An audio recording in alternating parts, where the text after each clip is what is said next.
Steve. I see a number of my high school classmates here from the class of 67, so we'll see if they recognize any of what I have to say about growing up in Ely. I'm Becky Rom. I was born in 1949, just to frame the time frame for you. That makes me 63 years old. My parents were Barb and Bill Rom. My mother, Barb, is here today. My father passed away at the age of 90 in January of 2008. I have 3 brothers, 1 older brother, and 2 younger brothers. My parents owned and operated Bill Rom's Canoe Country Outfitters for 30 years. It's located across from the city park at 629 East Sheridan Street. And until I was 16 years old, I lived in the apartment over the business, which was a wonderful place to live and place to grow up. And I graduated from the Ely High School in 1967. So that sort of just frames the time frame and broad overview of my family. I loved growing up in Ely. It was a very interesting community. People cared about each other. I made great friendships that I have with me to this day.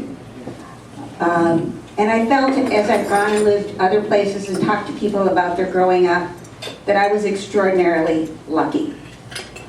I loved the connection to the natural world and the outdoor activities. It really was wonderful in every respect. But to understand the fullness of growing up in Ely, I have to take you back. You're probably looking puzzled at this photo behind me. That was a photo that I found in my Uncle Joe Rom's collection. 2 people are getting married. I don't know who they are. But in this photo,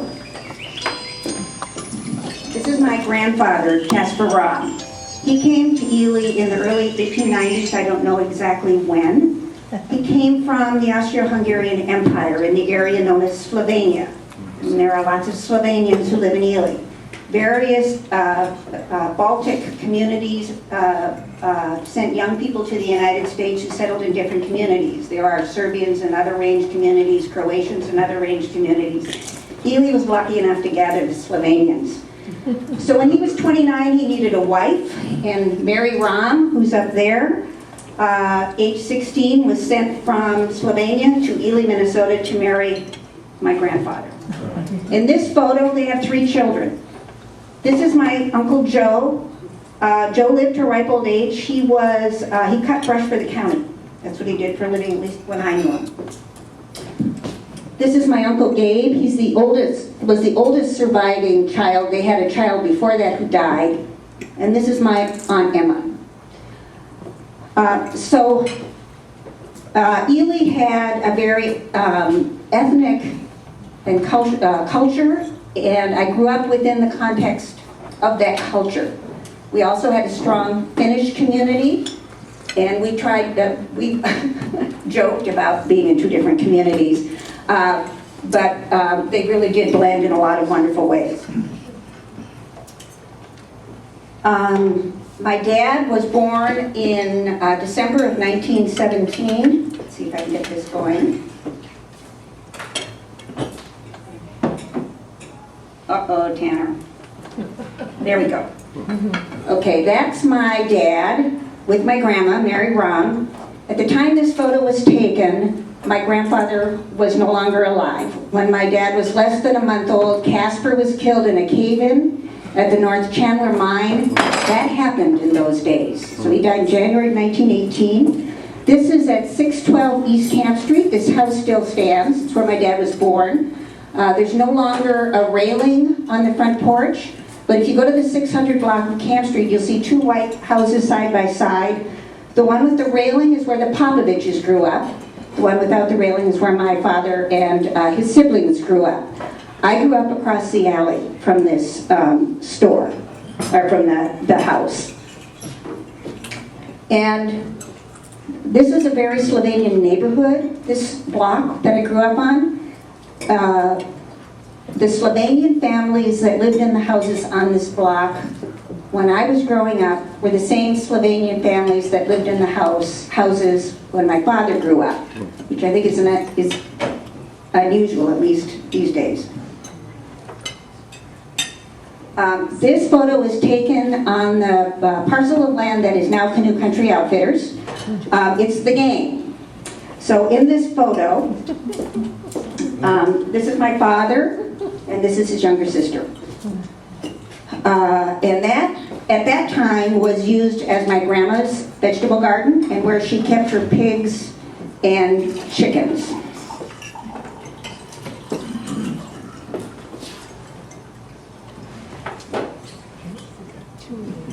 Okay. All right. This is my father with his older brother Cyril in the backyard of his house. The Popovich's house is behind. And I'm just showing these so you can get a sense of, what it was like in the 1920s in Ely. I'll go through these quickly. This is my father. So he's standing on the curb in front of his house with a fish. And if you look behind my father, that's across the street on Camp Street. There are houses there now. But you can see that it was just all open when he was a kid. There were no houses across Camp Street. When I grew up, there were some houses there. But a lot of it was open brushland. And I don't know if Cecilia or Kurt remembers this, but these were open fields 1, 2, and 3 where we played a lot as kids. Okay, this is the Echo Trail. So that's I thought you'd be interested in seeing what it looked like. This is in the 1920s. That's my father's first car, and he had a paper route on the Echo Trail. When my father grew up, he was very poor. Everybody pitched in to help, and this was common of Ely as a whole in the 20s and 30s.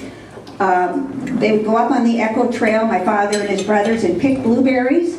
It would take them 5 days to fill a bushel, and they would bring the bushel back to town and sell it to the grocery stores for $5. They also hunted and fished all year round in the 30s.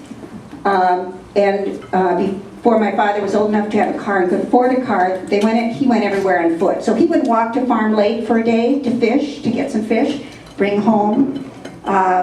He and many of the other kids had no money to buy fishing rods and reels, so they used just fish line.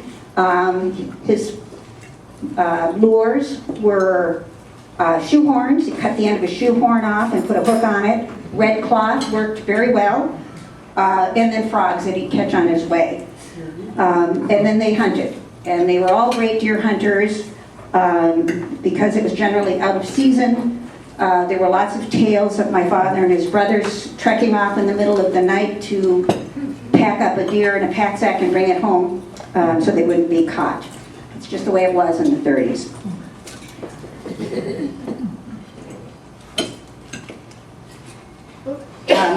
This is my father's first year. He was 16, and he's there with Bob Merhar. Bob Merhar's mother had a resort on the Cushwe River. This is near Omaday Lake, which is near the Spruce Road along Highway 1. A couple of years before my dad died, my husband and I went on a hike with him to find the cabin he stayed at. He and Bob found a hermit's cabin, a Finnish guy who had abandoned his cabin. It was probably in the 1900s era, papered on the inside with Finnish language, communist newspapers, and so we went back to look for it and didn't find it. I think it's long gone, but it was fun going back to the woods where my dad got his first deer.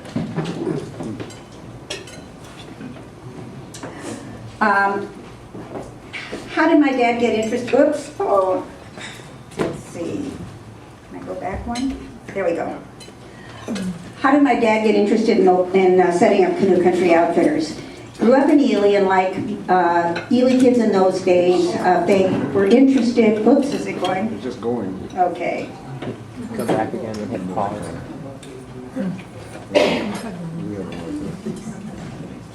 There we go. Did I do it right? Oops, Tanner will help me get back to him.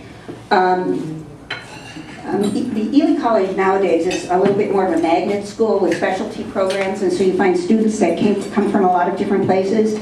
When I grew up and when my father grew up, it really serviced Ely students who wanted to go on and get higher education. So my dad went to the Ely Junior College. He's the only one in his family to go to college. Because he was poor, he needed a job, and his job was to clean the office and the lab of Sig Olson, who was a dean at the time he went and a science teacher. So he was a very lucky man. And like many young people who went to Ely Junior College, he was taken under the wing of Sigurd Olson. He was encouraged. Sig took a very personal interest in his life as in the lives of other students, and helped shape their philosophy in many respects, but in particular about conservation. Sig helped my dad get summer jobs. So for 2 years, my father, I think this was 37 and 38, worked on the crew that built the Kekakavik Trail. It was originally built to service the lookout towers, the fire towers. It was a fire trail. There was a crew that came from the Gunflint heading west. My father was on the crew that headed east, and at the end of the 2 years they met.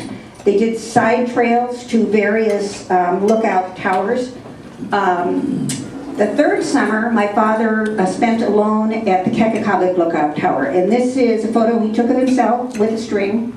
They didn't have settings in those days where you could do a timer and then run in front of your camera. It was the only tower that had no communication out.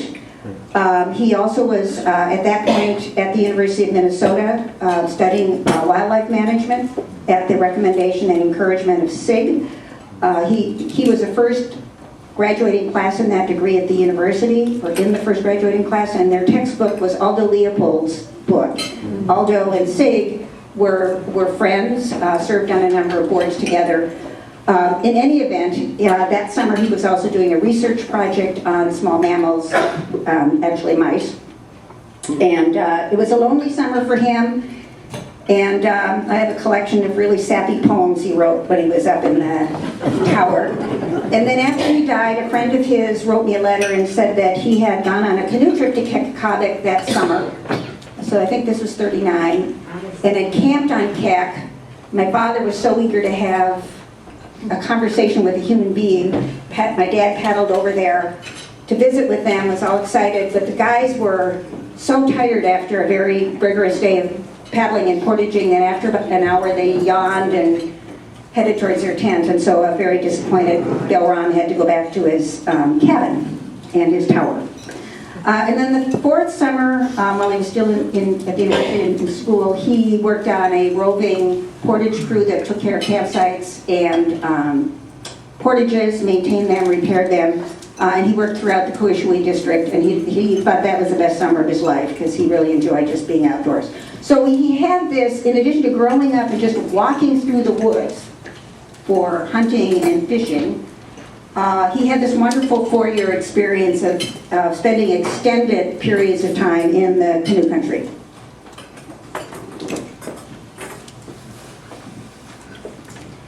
So this again is his first car, a 1926 Overland, and that was his first canoe, which was a VZ, I think it's called.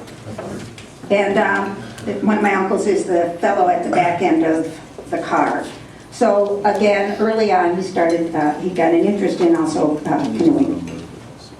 So here he is. He now has Canoe Country Outfitters. He has a station wagon that my parents had painted up on the side. And I want you to look at that tent in the background because it's a wood canvas tent with poles. And then as I take you forward in time, we'll look at what happens to that tent. So my parents, my father was in the Navy in World War II, like many of his generation. My parents came back in 1946. And first started taking boys out into the woods and found out that there was great demand post-World War II for rental of gear by families and organizations to go out in the woods like Boy Scouts. So it quickly became a canoe outfitting business. They ended up running it for 30 years. As you know, it was located on Sheridan Street, the 600 block. We first had just a giant warehouse with a very small apartment over it, two-bedroom apartment, and I shared a bedroom with my older brother and my younger brother. We had bunk beds and a trundle bed. Eventually, we added on to the store. You'll see the addition, and apartment became a little bit bigger. I think the hallmark of their approach to business was very loyal attention to the people who outfitted through them. So we had a phone that rang in the store, but it also rang in our apartment. So if somebody called to make a reservation at 7 a.m. on a Sunday morning, my father answered the phone. And it didn't matter what we were doing, the kids had to quiet down, and meals were interrupted, and he talked to that person and helped them. Mail came in, and the practice of my mom and dad was to answer personally every single letter that arrived the day it arrived. I remember my father going to the post office on the weekends, Sunday I think it was, and knocking on the back door. They didn't distribute mail, but they would hand him his mail so that he could get on with it right away. The store opened May 1, closed October 1, and from May 1 till October 1, our hours were 6 a.m. till 10 p.m., 7 days a week. The Rom kids had many jobs in the business. It was truly a family business. My three brothers all took their turn washing those blackened, grimy pots that came back from the woods. So we had a pot washing set up at the back of the warehouse. I worked in the front end selling lures and tackle and fishing and maps and souvenirs and that sort of thing. But because we were there and available, we oftentimes did odd things because we were their kids and they could do this to us. So there would be occasions when canoe parties needed what we called packers or filling out in some way, and a Rom child was sent out in the woods with this group of strangers. I remember when I was about 10 or 12, there was a nice young girl, maybe a year or two older than me, named was Cindy Hansen from War Road, I think it was. And her father decided that he wanted to send her out on a canoe trip. So my father sent me out with Cindy and a guy, Gus Walski, and he had with him a couple of reporters from newspapers around the country. This odd collection of people. We went up to Robinson, and we were on a canoe trip. And so we just sort of did that. We were available, and we were sent out in the woods.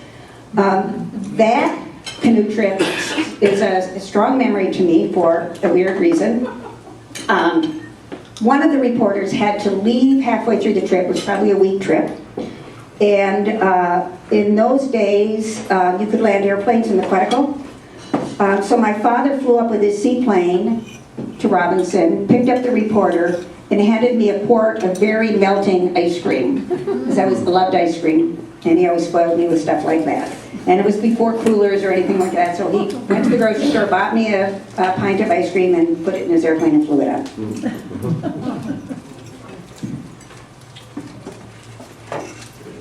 So this is the Minnesota Historical Society magazine, but the postcard, there are two postcards on there. One is seaplanes, which was a big part of growing up, and I'm going to talk about that. The other is Canoe Country Outfitters in the early years. And this is one with the warehouse was small and the apartment was small. The structure to the left of the large square was just a drive-through so that canoe parties could just drive into the backyard. The yard was gravel. When you drove through and got to the alley, you would encounter a small 6-unit, 2-story motel. The backyard, so we lived in that apartment, and when we went out to play, we opened the back door, went down the stairs, and went out to Camp Street and played with all of our friends and relatives up and down Camp Street. But our backyard was gravel in the early days. We had canoes stacked up in pyramids, and you'll see one a little later. The motel doubled as a canvas tent drying rack. So if you were unfortunate enough to be in one of the 3 lower units and you came out your door, you would face a canvas tent that was hanging from the railing of the upper level, drying out. There were long metal lines that we used to hang Duluth packs to dry out.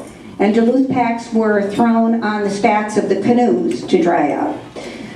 So I'm just trying to frame a picture of what it was like. We also had a huge washing machine for washing our sleeping bags after they came back from the woods. We had a motor shed for dealing with outboard motors. People slept on air mattresses in those days, which generally leaked. This has started early promotion of the Canoe Country Outfitters, and many of the Ely tourism businesses evolved through sport shows. So this is a very early sports show that my dad's at. He's got his booth. I think those depictions are lit behind. I don't know if these will show up, but this is basically what they look like. I don't know if you can see it. I've got 2 of them up here, but this is a canoe party portaging, and you're welcome to look at those. But all the folks in Ely went to these sport shows. The chamber went. My dad went for many years. And they were all over the country. The family would always go to the Minneapolis Sports Show every year, and Dad would be sitting like that, and we ran around and collected brochures from everybody else. And had a great time. So this is a little later, just to show you it lasted for a long time, started in the 40s. My youngest son, recently ran into a fellow living in a VA home in Milwaukee who told my son that my dad used to stay with him in Chicago for the Chicago Sports Show. So it's kind of funny. Wow. Yeah.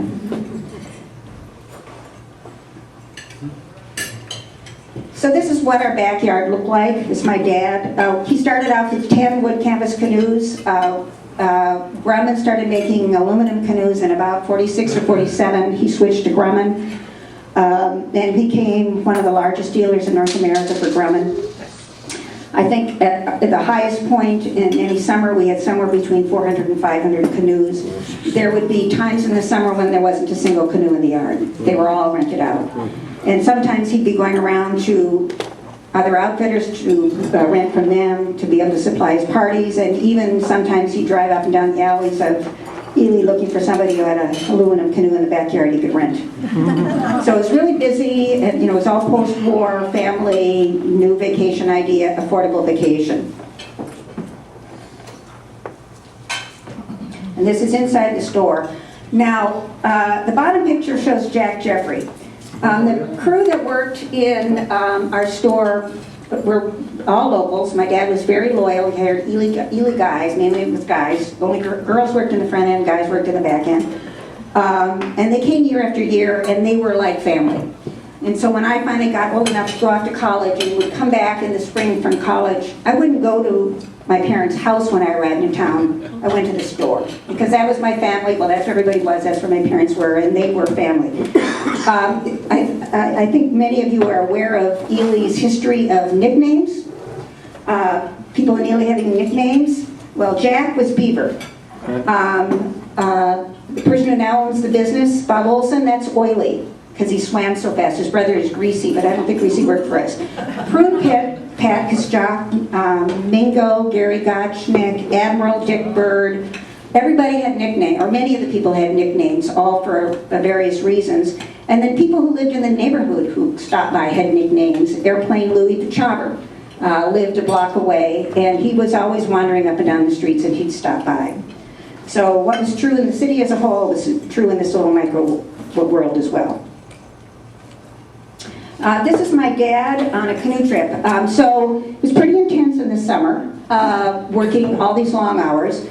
But oftentimes my parents just needed to get away for mental health reasons. This is a little 13-foot lightweight that they took on a lot of trips.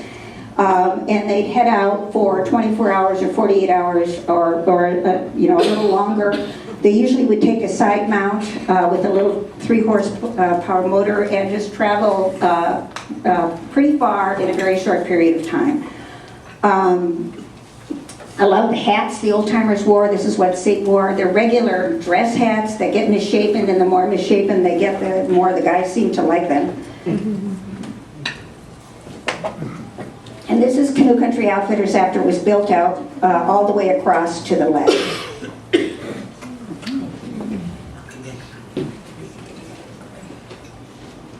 And this is Canoe Country Outfitters with my dad in one of our Suburbans not too long before we sold it. So this is what it looked like for many years. It now has a new front, but you're probably familiar with that. So this is the family business. So kids, I went on my first canoe trip when I was 2. I had my own little Duluth pack made up, child size, we apparently went to Knife Lake, had a great time. It's just my mom, my dad, and me. This is a picture with my brother Larry. And this is one of my favorite photos. I don't know how old we are, but I don't have front teeth. My mother says that my hair was never combed on this entire canoe trip, and I'm sure that's right. And on this trip, Dad and I and Larry went with Oliver and Bruce Filson. Kurt knows Bruce, Barb, and Celia know Bruce. So we went to Cummings Lake for I don't know how many days, but this is in the middle of that trip. It was a great trip. So we would go on canoe trips a lot with our parents when we were little. When we got old enough to be packers, we'd go out with miscellaneous canoe parties. All of the children in the Rom family were sent away to summer camps because my parents were busy, so we all went to camps. I went to Camp Northland for 6 years, and I went on canoe trips there and learned a lot of my camping skills there. I do want to give them credit for that. Okay, this, oops, I think I accidentally hit this twice. Tanner, I messed up again. No, that's right. So, this was in high school.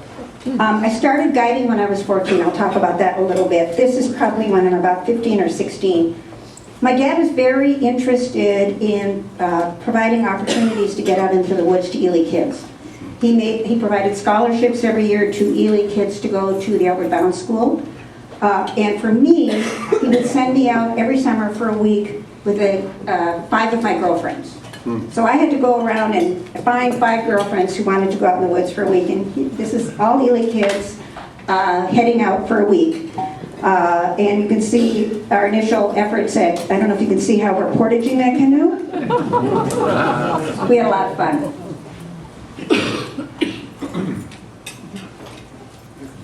And so here we are. Again, these are just quick shots of, this is a different trip, but just Ely girls heading out into the woods for a week. And for all of these girls, this was the only opportunity they had to go on canoe trips. They really had no other way to get out there. You see again, we're still using those canvas tents, still cooking out with a wood stove, a campfire. Now here we are, the top one. This is the same trip. Oh, I have you're going to see this red wool jacket on me in a lot of pictures. I have it with me. I was going to wear it, but it's too hot. It was colder in those days, and we used to wear these heavy wool jackets in the woods. Now the top photo is with Dorothy Moulter. The bottom photo is with Benny Ambrose. So they were both living in the woods when I grew up, and it was a treat to visit them both. Now, Dorothy was set up for guests. She had a guest log for you to sign in. She had candy bars to sell, so you always put coins into your pants if you were going to go on a trip that took you to Knife Lake, because a candy bar was really special. She had a root beer. Benny was not really set up for guests, and so it was really fun to see Benny. On that trip, he's got these 6 girls, teenagers, all excited, want to know all about his life. He brought out the only thing he had, which was a box of candy. And we politely took a little piece of candy from his box. It was hard as can be. And paddling away, we talked about it, and we figured out that they were chocolate-covered mushrooms, and they were ancient. But that's all he had, so it was really kind of fun to visit these guys in the woods. He died, well, both of them died in the woods. Here I am with Dorothy. This is probably near the end of her life. This is probably 1980. So I visited her as long as I could.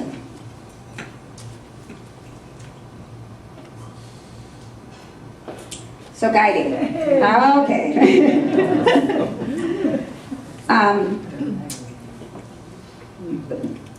This is from a Sunday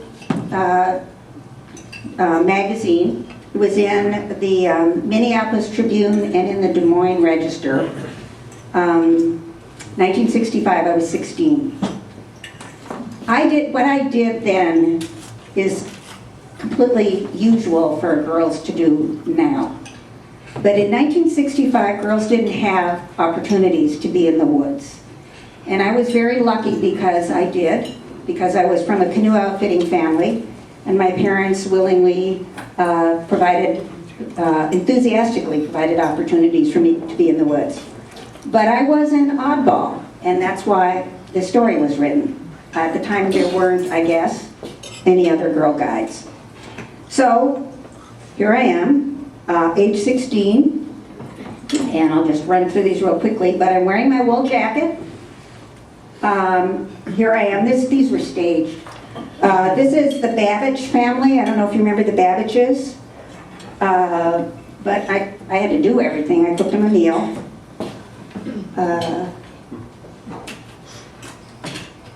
And here we are canoeing, like you would on a regular canoe trip back in 1965.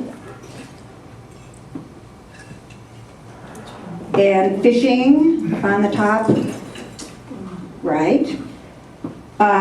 Then soaping up pots, I think, from the lake. Maybe washing them in the lake, which we used to do, which is a big no-no. Tying up the wood canvas tent, and then I guess cooking.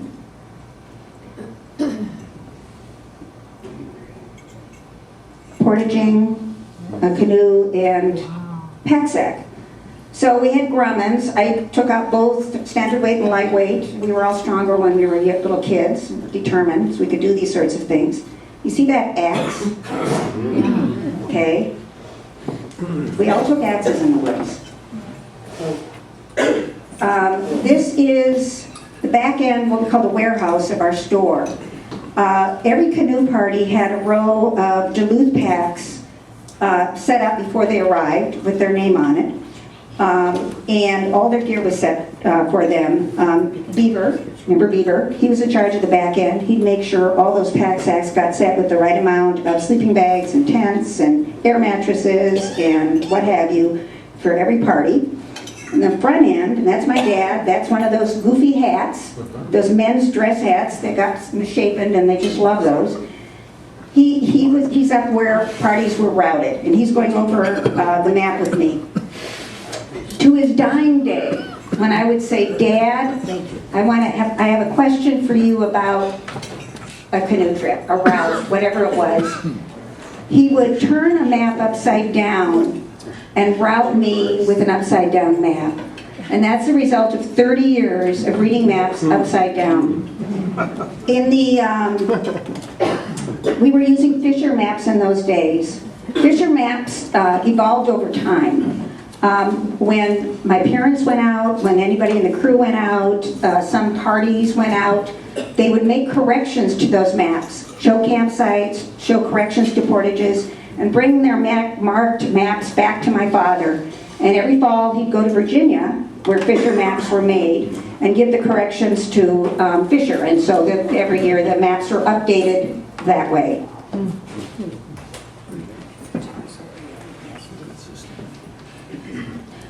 Now, it looks like I don't like that word, but let me tell you, one of the jobs I had in the store was packing night crawlers. Again, wrong child, we had sometimes the dirty chores, And in the basement of our store, we had this really gross collection of black dirt with lots of night crawlers living in it. And so we would have to go down and package them in 1 or 2 dozen containers. And the rest of the crew didn't have to do this. This was a special Rom deal. I always thought it was the grossest job I had in the store. I was talking about it with my brother Larry recently. He had the same chore. And he said his task was much easier because he would just cut them in half. So his boxes got filled a lot quicker. I didn't know that trick.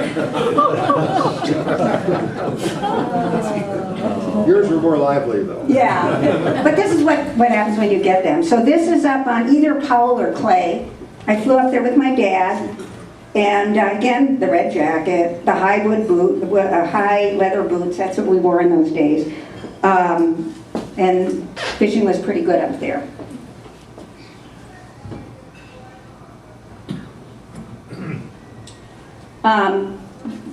This is after a meal.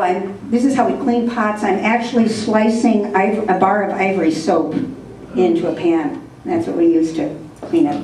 Wow. The wood canvas tent going up. So back when my dad started, 1946, we had that picture of the station wagon with the wood canvas tent behind him. Same tent. And, same kind of tent. You think about how far we've come since then, but this is what we did. That's what the axe was used for. We went into the woods and chopped down live trees every time we had set up a campsite. It was also a time when, in the beginning, these days, people went into the woods with bottles and cans. My dad, being a good Slovenian boy, sent entire 10-pound bags of potatoes out in the woods with canoe parties. About the late 1960s, thereabouts, there was a huge pile of garbage at the Carp Lake Portage. People abandoned their cans and bottles there. It was really quite an eyesore. The Forest Service eventually cleaned that pile up, but the Ely Outfitters Association passed a resolution supporting banning of cans and bottles. And that resolution ultimately was adopted by the Forest Service as Forest Service policy. I told you my dad died in January of 2008. On his desk, the day he died, he had written a letter to the Forest Service, not mailed. My mother mailed it after he died. He had heard about special funding for water cleanup, and he asked that the Forest Service consider funding cleanup of sunken bottles and cans in front of campsites throughout the BWCA. So he was still worried about that when he was 90 years old, and he probably contributed to by sending out all those bottles and cans. Flying was a big part of our life. My dad started flying in 1939. Here he is with an airplane on skis. I started flying when I turned 16, 1965, before I got a driver's license. And I flew on skis on Shagwa. So it was one of Pat McGee's planes. I was going to look for my logbook to see what it was. I don't know what it was, but probably Stinson or something like that. What Pat would do is set pine boughs up and down Shagwa, and that was your runway, because you needed it for depth perception. So I started on skis, and then I switched to floats. So this was our Cessna 180, and that's me, and that's my instructor, Gary Owens, who was about my size, and we would both have about 2 cushions behind us and 3 underneath us or something like that so we could reach the pedals.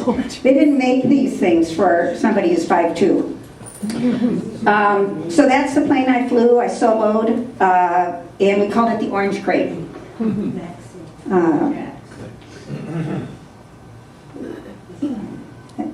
Then I was fortunate enough, my family bought a little Citabria, which is just a 2-passenger airplane made by Champion, fore and aft, had just a stick, and we kept it out at the airport that was by the cemetery. It was a dirt strip, and much easier to fly than the 180 on floats. So this is what I flew after we received the Citabria. And that's my family there with the Citabria. And one of the things I really like to do is just fly over this country.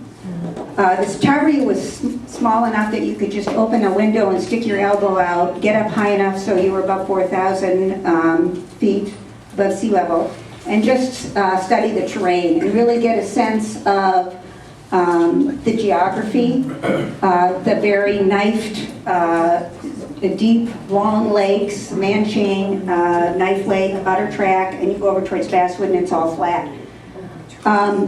I also started working on my commercial in this airplane, and my instructor then was Kenny Bellows. We had fabulous instructors. There were other women who flew. Ernestine Havla, who's my age, class of '67, learned how to fly. Her brothers were pilots, so she came from a family of flyers. But one of the fun things, a couple of fun things that happened with flying, so I learned how to do stunts. I love stunts.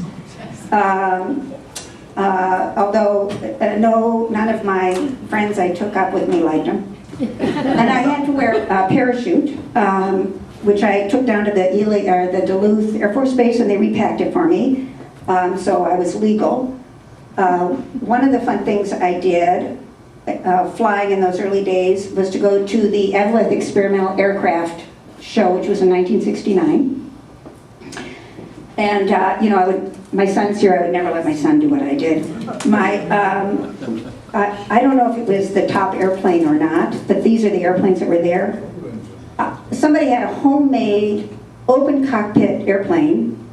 The seat was a lawn chair, and I took it up and flew it.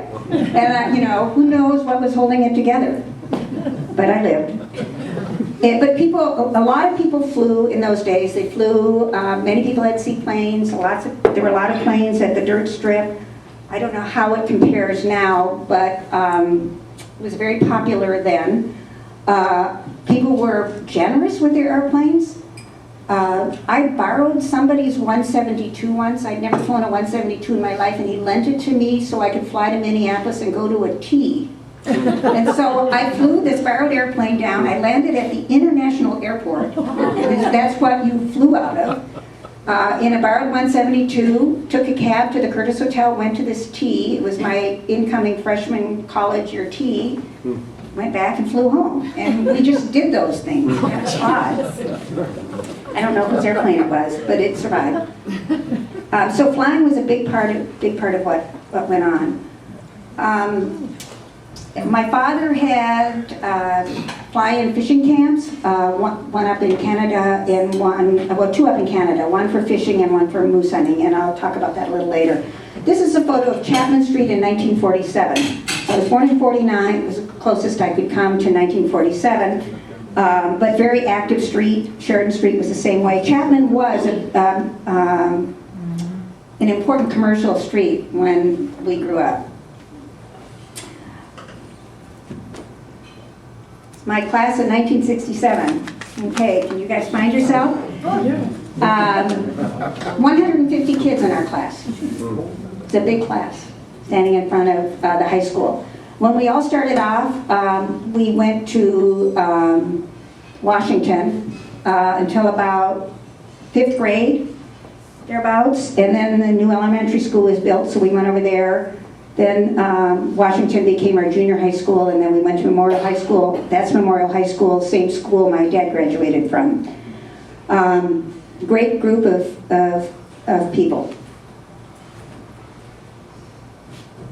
That Ely might have sold for 10 cents. We had a lot of activities. It was a very active life. This is the pep club. We had, cheerleaders, pep club, lots of sports, music. I was looking to see if Kurt's in there, but he's not.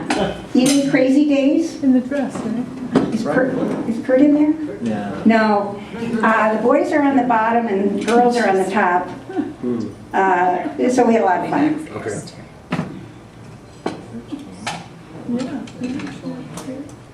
Ely was big on pancake breakfasts. This is the only pancake breakfast photo I had. I'm sitting next to my dad, so it must have been a kid-dad thing. And it was Crazy Days because I'm wearing my Crazy Day outfit. But the community center was used very actively for pancake breakfasts and dinners. We had Friday night dances every Friday night, but I think you had to be 16, I think, to go, something like that. So we had to wait patiently until we were old enough to do that.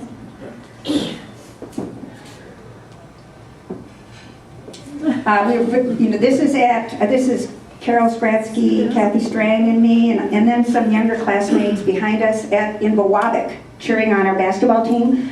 So sports were big, and we had huge crowds in Ely at all of the sports, and occasionally we would travel to far away, like to Bewabic, and cheer on our teams.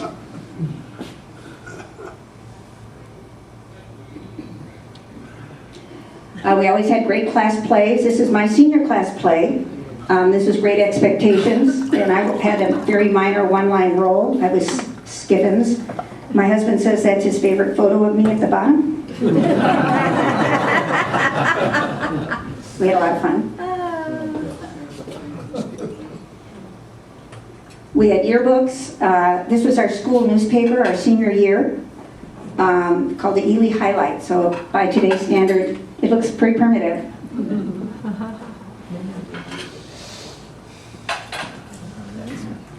Those were our homecoming king and queen. Now, when we grew up, there were no girls' sports, just boys' sports. That's why we were in the pep club and the cheerleaders and cheered in the bleachers. So what did we have to encourage girls who wanted to be outdoors, since we had no organized school activities?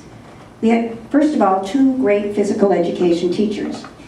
This is the main street of Ely, looks like Duluth. It was flooded, and Miss Donick is in the front, and Miss Lemmer is in the back. Miss Donick married Paul Smith, who's here. And my brother Larry is in the middle, and they're paddling down Sheridan Street when Sheridan Street was flooded. But I put them up here because they were the role models for the young women. And that's what we had to look to, our gym teachers. They were great.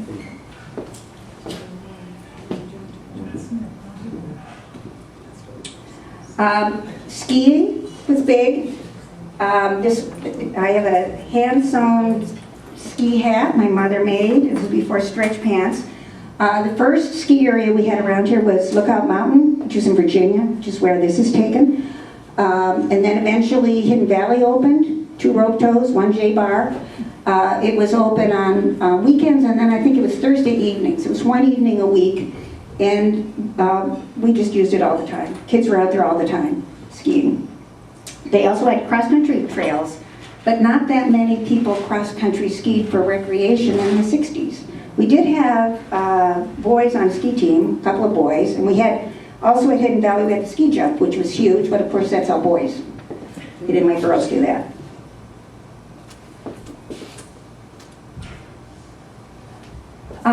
Scuba diving.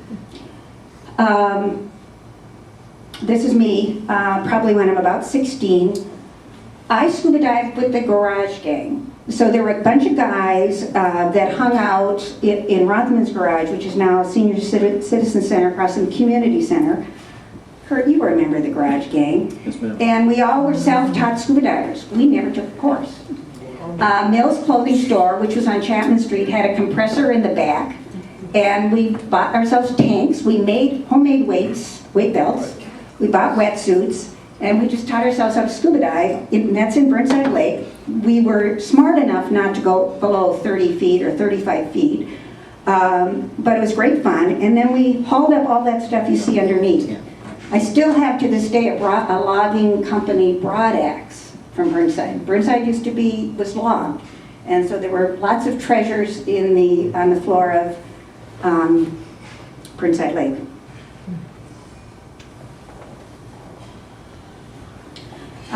We had lots of fun automobiles in those days. Cars were big in the 60s, driving up and down the main street between the cemetery and the west end of town. I had a Model A, and here I am washing it. Mike Forsman, our county commissioner, had a Model T, and other people had fun old cars. So it was a lot of fun. I wish I still had that car.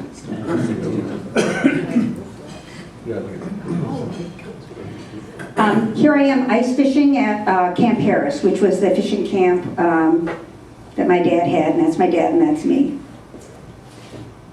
So the point of all these was to show you how rich this was in terms of outdoor activities. Here I am with Jerry Bird, who is a classmate of ours in high school. We decided to drive over to the Grand Portage one day and walk the Grand Portage back and forth. And so that's Jerry on the Grand Portage. I felt very comfortable participating in all these sports with my male friends. You know, it was fine to have all these male platonic friendships, but I also had great fun with all my girlfriends.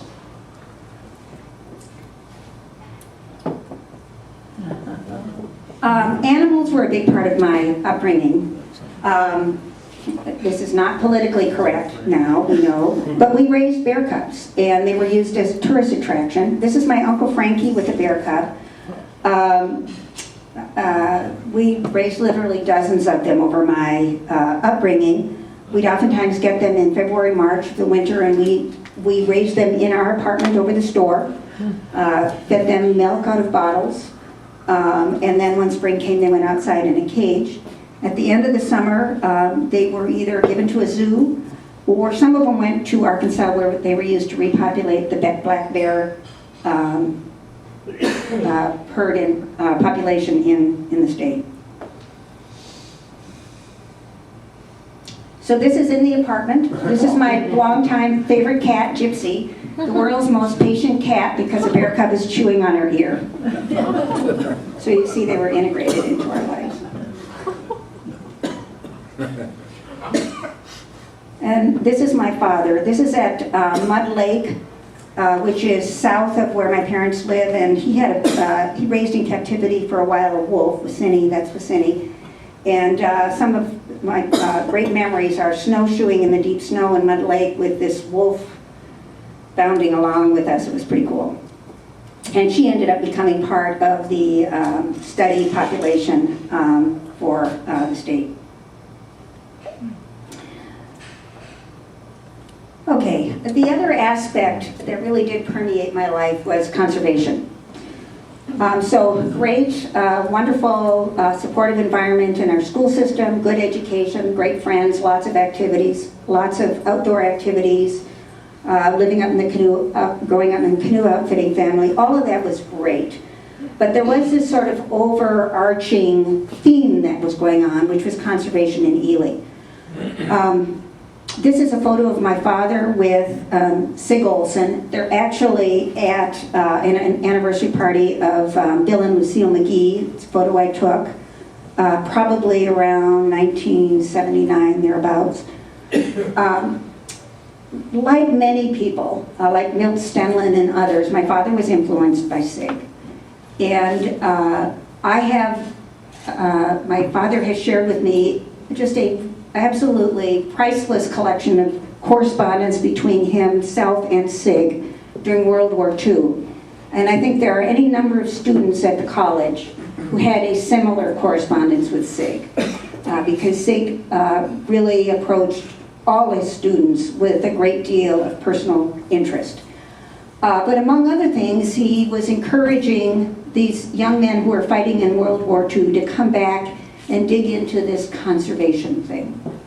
And so by the time my father got back to Ely in 1946, my father was ready to dig into this conservation thing. The first issue that came along was the air ban.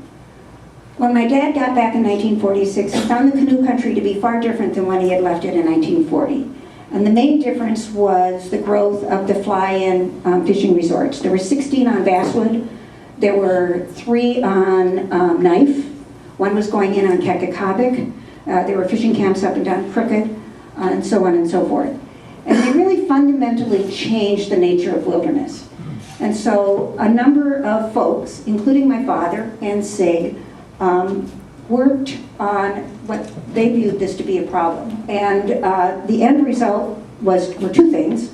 An air ban signed by President Truman as an executive order that prohibited airplanes to go below 4,000 feet above sea level over the canoe country, and then ultimately passage of a federal law that permitted the buyout of these private holdings within these wilderness lakes. I remember growing up in the 50s, and the conversation oftentimes at our dinner table was about conservation. We didn't talk about sports, we talked about conservation. My dad was a good friend of Bill McGee's. I'll show you Bill in a second. And my dad and Bill would oftentimes fly over the canoe country to check out the logging operations that were going on and look for violations, illegal bridge building, road building, illegal harvesting in certain places, and report it back to the Forest Service. So it just sort of became part of our life, and we were formed early on to be very pro-conservation as children. In 1956, the bill that became the Wilderness Act was written and introduced into the Senate by the chief sponsor in the Senate, who was Hubert Humphrey. It took until 1964 for the Wilderness Act to pass, and it went through many permutations and compromises along the way, but it was a major topic of discussion in Ely. And it was a divisive topic of discussion. So my class of 150 kids, you remember that, two people were selected to debate the merits of the wilderness bill. Now, what other school in the country would do that? So it was either 6th grade or 7th grade. I think it was 7th grade, but it could have been 6th grade. I was pro-wilderness bill and somebody was anti-wilderness bill. And we went to the auditorium in the Washington School building and we debated the merits of the bill. And 148 members of my class were on the other side. And the one person who was with me went to the other side after we broke up. So it was a tough place to be as a kid. But in a way, it was a good experience because you knew you had to hone your arguments and be tough and have a thick skin and still love everybody. And that was a lesson that took me a long time to learn in Ely, is that these were my friends and my relatives, and we disagreed on the merits of an issue, but that didn't mean we couldn't be friends and we couldn't love each other. So SIG was big throughout all of that. Here's Bill McGee. Bill McGee was a giant. I don't think he's nationally known like SIG is. He formed Friends of the Wilderness back in the 1950s. He was an engineer by training. When he retired, he guided for my father. And here he is guiding. Every year, the Wilderness Society sponsored a couple of canoe trips for a week, and anybody from around the country could come and go on one of these canoe trips, but they always had Bill McGee as their guide. Remember I told you that the Rom children did odd jobs? I was a chauffeur. So I had a chauffeur's license, and when these canoe parties would fly into Duluth and no way to get to Ely, I would go down in our Suburban and pick them up, or van or whatever it was, and drive them back to Ely. So I remember very vividly driving to Duluth to pick up a Wilderness Society group. I had to pick up Bill. True to form, I found him in the bar. And one woman's luggage didn't come. We had to go to Ely. So we loaded everybody up, we drove to Ely. The next morning, Bill took them out into the woods. And I got up at 5:30 or 6 and drove down to Duluth to pick up her suitcase. Drove back to Ely, picked up a pack sack, drove to Moose Lake, got a canoe with a side mount and a 3 horsepower motor, went to Carp Lake, found them, gave her her clothing. She emptied her suitcase, put it back, I came back. So that's what it was like. It was just these odd, quirky things. I got there during cocktail hour and everybody's having a great time. So Bill was one of my favorite people. He was a real character, he was a presence very much in my life.